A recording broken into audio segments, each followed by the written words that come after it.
ఇందిరమ్మ అమ్మ అనే పదంలో ఉన్న మధురం, అమ్మ అనే పదంలో ఉన్న అనుబంధం.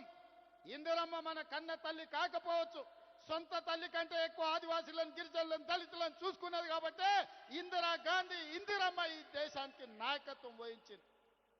ఆమె పుత్రుడు రాజీవ్ గాంధీ ఆనాడు ఈ దేశంలో కంప్యూటర్ను ప్రవేశపెట్టిండు. ఆయన మిత్రుడు శామ్ పిట్రోడా టెలికాం టెక్నాలజీని ప్రవేశపెట్టిండు.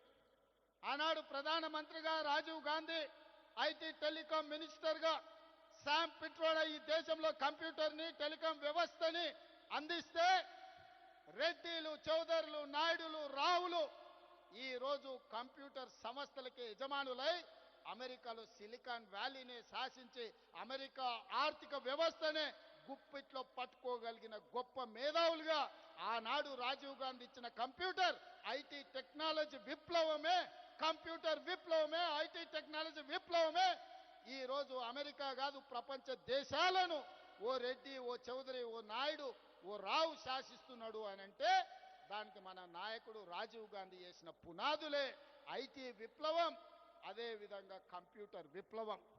మరిన్ని ట్రెండింగ్ వీడియోల కోసం న్యూస్ 18 తెలుగు యూట్యూబ్ ఛానల్ను సబ్స్క్రైబ్ చేసుకోండి.